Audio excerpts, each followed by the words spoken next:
आपको ले चलते हैं कर्नाटक के बेलगावी, जहां प्रधानमंत्री मोदी ने किसानों को किसान निधि के 16,000 करोड़ रुपए ट्रांसफर किए हैं और 8 करोड़ किसानों के खाते में सीधी ये रकम भेजी गई है। हमने टेक्नोलॉजी पर बल दिया, जिसका लाभ भी किसानों को हो रहा है।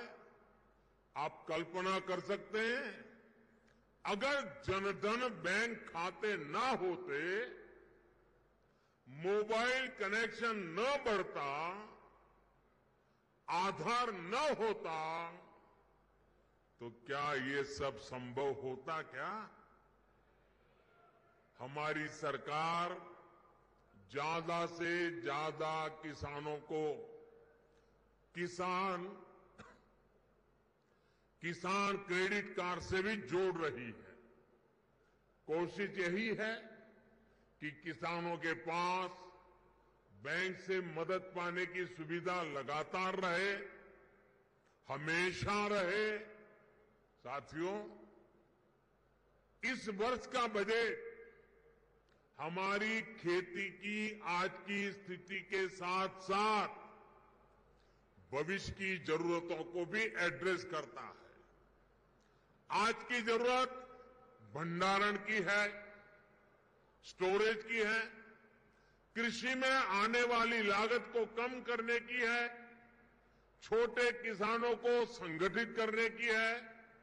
इसलिए बजट में सैकड़ों नई भंडारण सुविधाएं बनाने पर बल दिया गया है। इसके साथ साथ सहकारिता के स्तर पर विस्तार करके उसका पर हमने अभूतपूर्व फोकस किया है।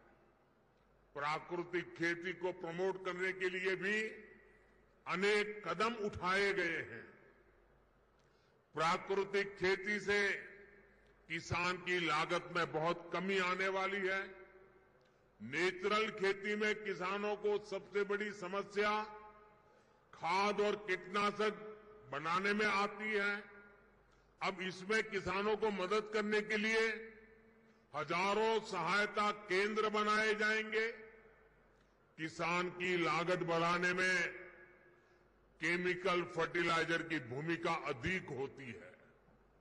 अब हमने किसानों के लिए पीएम प्रणाम योजना शुरू की है।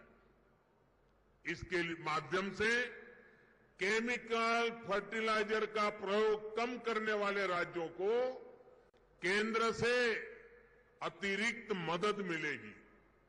भाइयों और बहनों, हम देश की कृषि को भविष्य की चुनौतियों को देखते हुए हमारी पूरी किसानी ग्रामीण अर्थव्यवस्था इसमें नए प्राण लाने के लिए हम कृतनिश्चयी हैं, बल दे रहे हैं।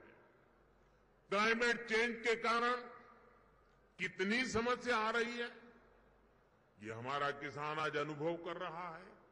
इसलिए अब हमें अपनी पुरानी परंपराओं की ताकत को फिर से याद करना होगा। हमारा मोटा अनाज, और मैं तो देख रहा था मोटे अनाज की सुंदरता भी कितनी अच्छी है। हमारा मोटा अनाज हर मौसम, हर परिस्थिति को झेलने में सक्षम है और ये सुपरफूड है। मोटा अनाज सुपरफूड है, ये अधिक पोषक भी होता है। इसलिए इस वर्ष के बजट में हमने तो 8 करोड़ किसानों को प्रधानमंत्री की इस योजना का लाभ मिला है और प्रधानमंत्री ने बताया है कि जनधन खातों से ये संभव हुआ है। छोटे किसानों को संगठित कर रहे हैं, सबके पास मोबाइल टेक्नोलॉजी है, इसकी वजह से ये संभव हुआ है, नहीं तो ये मुमकिन नहीं था। तो करोड़ों किसानों को प्रधानमंत्री की ये सौगात जो है वो मिली है। सम्मान निधि से किसानों को लाभ हुआ है, जनधन खातों से ये संभव हुआ है। बेलगावी में किसानों को ये सौगात दी है प्रधानमंत्री ने और प्रधानमंत्री नरेंद्र मोदी ने किसान निधि जो है उसमें 16,000 करोड़ रुपए ट्रांसफर किए हैं, जिसमें 8 करोड़ किसानों के खाते में सीधी ये रकम भेजी गई है। इसी पर प्रधानमंत्री ने कहा कि इस योजना का लाभ किसानों को संभव हुआ है।